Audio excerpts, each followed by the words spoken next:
الحمد لله نحمده ونستعينه ونستغفره ونؤمن به ونتوكل عليه ونعوذ بالله من شرور أنفسنا ومن سيئات أعمالنا من يهده الله فلا مضل له ومن يضلل فلا هادي له ونشهد أن لا إله إلا الله وحده لا شريك له ونشهد أن سيدنا وسندنا وشفيعنا وحبيبنا ومولانا محمدا عبده ورسوله.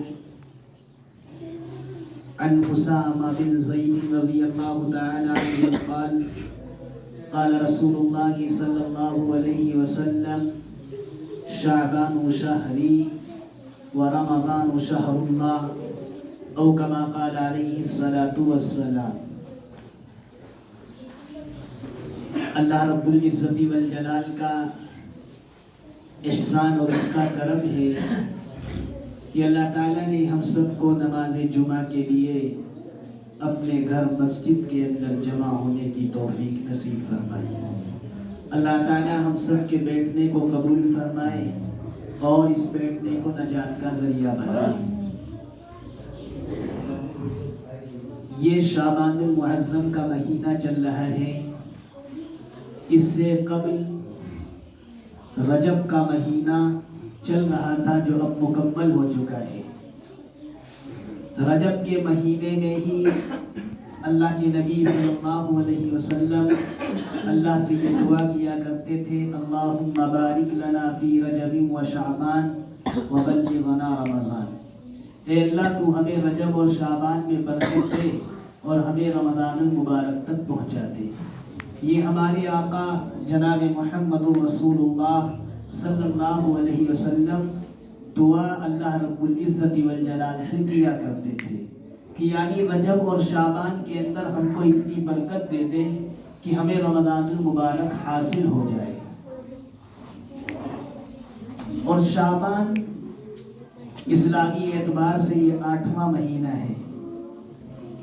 مذہبی نقطۂ نظر سے مسلمانوں کو 12 مہینوں کے اسلامی نام یاد ہونے چاہیے کہ ہمارا سال کہاں سے شروع ہوتا ہے. اس بات کا بھی اندازہ ہونا چاہیے اور ساتھ ساتھ ہر مہینے کا نام بھی معلوم ہونا چاہیے اور ہر مہینے کے احکام الگ ہیں. جب ہمیں نام معلوم نہیں ہوں گے تو احکام کہاں سے معلوم ہوں گے. تو مسلمانوں کو جو سب سے پہلی چیز ہے کہ کم از کم اسلامی سال کے جو 12 مہینے ہیں محرم ہے، صفر ہے، ربیع الاول ہے، ربیع الاخر ہے، جمادی الاول ہے، جمادی الاخر ہے، رجب ہے، شعبان ہے، رمضان ہے، شوال ہے، ذی قعدہ ہے، ذی الحجہ ہے. ان 12 مہینوں کے نام پہ در پر یاد ہونا چاہیے. لیکن آج ایک مشغلہ جو امت کے اندر پیدا ہوا وہ یہ پیدا ہوا کہ آپ جب شوال کے مہینے کے اندر ہوں، رمضان گزر جائے، شوال داخل ہو جائے جس کو عید کا مہینہ کہا جاتا ہے، اس کے بعد جو مہینہ آتا ہے اس کو خالق کا مہینہ کہتے ہیں. لیکن دراصل وہ ذی قعدہ کا مہینہ ہے. لیکن یہ رواج بن چکا ہے کہ اس کو خالق کا مہینہ قرار دیا جاتا ہے. اور محرم کے بعد جو مہینہ آتا ہے اس کو صفر کے نام سے تعبیر کرنا چاہیے. لیکن ہمارے گھر کی مائیں اور بہنیں اور لوگ اس کو چہلم کے نام سے یاد رکھتے ہیں. یہ کمی ہے ہمارے مذہب اسلام کے اندر. یہ امت کے اندر کمی ہے کہ ایک مسلمان ہو جو اسلام کا دم بھی بھرتا ہو، جو ایمانی دعویٰ بھی کرتا ہو، اور اگر کوئی اس سے اسلام کے 12 مہینوں کے نام پوچھ دے تو وہ بتا نہ پائے. تو بتائیے اس سے زیادہ محرومی کی بات کیا ہوگی. تو ہر انسان کو یہ چاہیے کہ اس کو مذہب اسلام کے جو 12 مہینے ہیں ان مہینوں کے نام کم از کم یاد ہونے چاہیے. یہ جو شعبان مہینہ ہے اس کے معنی ہیں پھیلاؤ کے. شعبان کے معنی آتے ہیں پھیلانے کے، کیونکہ اللہ تعالیٰ اپنی رحمت کو اس مہینے کے اندر پھیلا دیتا ہے. اس مہینے کے اندر اللہ اپنی رحمت کو پھیلاتا ہے، یعنی بندہ اس کے اندر جو کام کرتا ہے اس پر اللہ کی رحمت ہوتی ہے، جو نیک کام کیا جاتا ہے۔ اللہ کے نبی صلی اللہ علیہ وسلم ارشاد فرماتے ہیں کہ رجب کے بعد کا جو مہینہ ہے، رمضان سے پہلے کا جو مہینہ ہے شعبان، اس کی بہت بڑی فضیلت ہے۔ حضرت اسامہ بن زید رضی اللہ تعالی عنہ فرماتے ہیں کہ ایک موقع پر میں نے رسول اللہ صلی اللہ علیہ وسلم سے پوچھا، اے میرے محبوب، میرے ماں باپ آپ پر قربان، میں نے رمضان المبارک کے علاوہ آپ کو اتنے روزے کسی ماہ کے اندر نہیں رکھتے ہوئے دیکھے جتنے ماہ شعبان کے اندر رکھتے ہوئے دیکھے۔ تو اللہ کے نبی صلی اللہ علیہ وسلم نے ارشاد فرمایا کہ اس مہینے کے اندر بندوں کے اعمال اللہ کے یہاں پیش کیے جاتے ہیں۔ اس مہینے کے اندر اللہ کے یہاں بندوں کے اعمال کو پیش کیا جاتا ہے، تو میرا دل یہ چاہتا ہے کہ جب میرے اعمال کو پیش کیا جائے تو میں روزے سے ہوں۔ اس لیے آپ روزہ رکھا کرتے تھے، اور آپ ایام 20 کا بھی روزہ رکھتے تھے، 13، 14، 15 تاریخ کا بھی روزہ رکھا کرتے تھے، اور ایک روایت میں ہے کہ آپ ہر پیر اور جمعرات کا بھی روزہ رکھا کرتے تھے۔ آپ سے پوچھا گیا کہ آپ تو بخشے بخشائے ہیں، اگر آپ کے اگلے پچھلے گناہ ہوں اس کو بھی اللہ نے معاف فرما دیا، اِنَّا فَتَحْنَا لَكَ فَتْحًا مُبِينًا لِيَغْفِرَ لَكَ اللَّهُ مَا تَقَدَّمَ مِن ذَنبِكَ وَمَا تَأَخَّرَ، یعنی آپ کے اگر اگلے پچھلے گناہ ہوں گے بھی تو وہ بھی اللہ نے معاف فرما دیے ہیں۔ اس کے باوجود آپ پیر کا بھی روزہ رکھتے ہیں، جمعرات کا بھی روزہ رکھتے ہیں، تو اللہ کے نبی نے ارشاد فرمایا کہ ہر پیر اور جمعرات کے دن بھی بندوں کے اعمال اللہ کے یہاں پیش کیے جاتے ہیں۔ اور ایک بات آپ نے یہ ارشاد فرمائی کہ اللہ نے مجھے پیر کے دن پیدا کیا، مجھے پیر کے دن پیدا کیا، اس لیے میں بطور شکرانہ کے ہر پیر کا روزہ رکھتا ہوں، ہر پیر کا روزہ میں رکھتا ہوں۔ اور اس کے اندر تفصیل ہے، محدثین اور محققین نے اس حدیث پر کلام بھی کیا ہے کہ ہر مہینے کے 3 جو روزے ہوتے ہیں ان کی الگ فضیلت ہے، اور ہر ہفتے کے 2 روزے جو اللہ کے نبی رکھا کرتے تھے، تو اس کے اندر بندوں کے تفصیلی اعمال کو پیش کیا جاتا ہے کہ بندے نے کل کیا کیا، شام کو کیا کیا، صبح کیا کیا، کسی کو تکلیف دی یا اپنی زندگی کو ایمانی حرارت کے ساتھ، اچھائی کے ساتھ گزارا۔ ان باتوں کو اللہ کے سامنے پیش کیا جاتا ہے۔ اللہ نے فرشتوں کو مقرر کر دیا ہے، رجسٹروں پر لکھا جاتا ہے، بلکہ اللہ تو علام الغیوب والشہادہ ہے، اللہ تو ہر چیز کو جاننے والا ہے، لیکن اس کے باوجود اللہ نے فرشتوں کی یہ ڈیوٹی کیوں لگائی ہے؟ تاکہ ایک نظام بنایا جا سکے، تاکہ ایک نظام چل سکے۔ اس لیے اللہ نے فرشتوں کی ڈیوٹی لگائی کہ کس بندے نے کون سا گناہ کیا یا کس بندے نے کون سی نیکی کی، اس کو رجسٹر کے اندر اندراج کر کے میرے پاس لایا جائے۔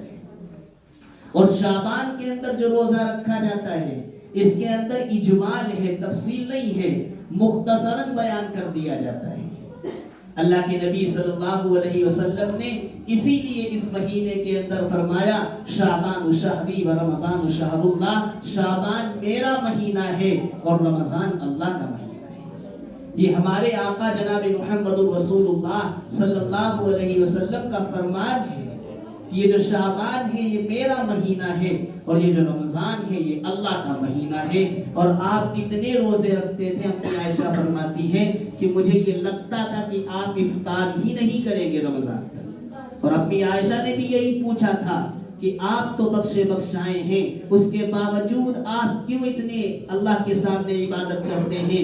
آپ کے پیروں پر ورم آ جاتا ہے، آپ روزے کے اندر بھی مشغول رہا کرتے ہیں۔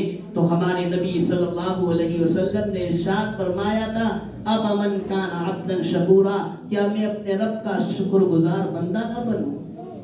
کیا میں اپنے رب کا شکر گزار بندہ نہ بنوں؟ یہ الفاظ تھے جناب محمد الرسول اللہ صلی اللہ علیہ وسلم کے، جن کے صدقے میں اللہ تعالیٰ نے کائنات کو وجود بخشا ہے، جن کی رسالت کے صدقے میں اللہ نے رسولوں کو رسالت عطا کی، جن کی نبوت کے صدقے میں اللہ نے نبیوں کو نبوت عطا کی، جو بخشائے ہیں، اس کے باوجود بس یہی کہتے ہیں افمن کان عبدا شکورا، کہ میں اپنے رب کا شکر گزار بندہ نہ بن جاؤں۔ اللہ کے نبی صلی اللہ علیہ وسلم نے اس مہینے کی جو فضیلت بتائی ہے وہ یہی فضیلت ہے کہ اس مہینے کے اندر بندوں کو چاہیے کہ اللہ کی عبادت خوب کرنی چاہیے، خوب عبادت کرنی چاہیے، کیونکہ بندوں کے اعمال اللہ کے سامنے پیش کیے جاتے ہیں، اور کوئی یہ نہیں چاہے گا کہ میرے اعمال اللہ کے سامنے پیش کیے جائیں اس کے اندر کوئی کمی واقع ہو جائے، اس کے اندر کوئی گناہ کا ملبس ہو جائے۔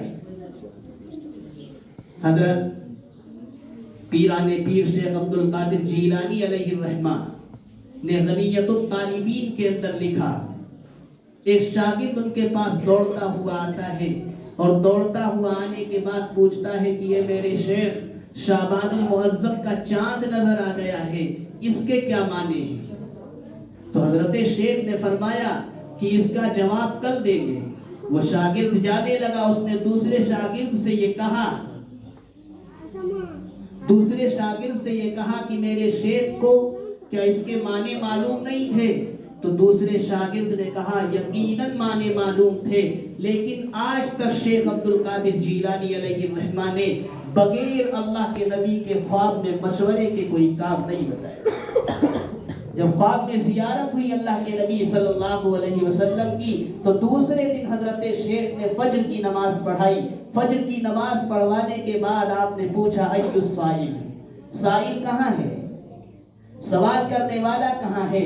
وہ جب سامنے آتا ہے تو حضرت شیخ فرماتے ہیں کہ کل آپ یہ پوچھ رہے تھے کہ شعبان کے معنی کیا ہیں، تو سنیے کہ شعبان کے معنی کیا ہیں۔ فرمایا اس شعبان کے اندر غور کریے کہ سب سے پہلا جو لفظ آتا ہے وہ شین کا آتا ہے، اس کے معنی ہے کہ یہ مہینہ شرافت کا ہے، یہ شرافت کا مہینہ ہے۔ اور اس کے اندر دوسرا جو لفظ آتا ہے وہ عین کا ہے، جس کے معنی ہے علو، بلندی، یعنی بندوں کو بلندی نصیب ہو جاتی ہے۔ اور اس کے اندر جو تیسرا لفظ ہے وہ ہے با، جس کے معنی ہے بر، یعنی نیکی کے آتے ہیں۔ اور اس کے اندر چوتھا جو لفظ ہے وہ ہے الف، اس کے معنی آتے ہیں الفت کے، یعنی اس مہینے کے اندر اگر کسی سے کوئی اختلاف ہے، کوئی لڑائی ہے، کوئی جھگڑا ہے، ان کو چھوڑ کر الفت و محبت کا پیغام دینا چاہیے۔ فرمایا جب بندہ ان چار باتوں پر عمل کر لیتا ہے تو آخر میں ایک لفظ بچتا ہے نون، اللہ اس نون سے اپنے نور کی رحمت کی بارش اس بندے پر کر دیتا ہے۔ یہ ہے اس مہینے کے معنی، یہ ہے لفظ بائی لفظ ترجمہ حضرت شیخ عبد القادر جیلانی علیہ الرحمہ نے بتایا کہ بندہ جب ان چار باتوں پر عمل کر لے گا تو اللہ اس کو اپنے نور سے نہلا دے گا، نور کی بارش اس کے اوپر کر دے گا۔ تو ہمیں چاہیے کہ ہمارے ہاتھ سے بھی لوگ محفوظ رہیں، ہماری زبان سے بھی لوگ محفوظ رہیں۔ حدیث کے اندر اللہ کے نبی صلی اللہ علیہ وسلم نے ارشاد فرمایا المسلم من سلم المسلمون من لسانه ويده، کہ اصل مسلمان تو وہی ہے کہ جس کی زبان اور ہاتھ سے دوسرے مسلمان محفوظ رہ سکے۔ وہی حقیقی مسلمان ہے کہ جس کی زبان اور ہاتھ سے دوسرا مسلمان محفوظ رہ سکے۔ اللہ تعالی ہم سب کو ان باتوں پر عمل کرنے کی توفیق نصیب فرمائے، کہنے اور سننے سے زیادہ عمل کی توفیق نصیب فرمائے۔ آمین۔ وآخر دعوانا ان الحمد للہ رب العالمین۔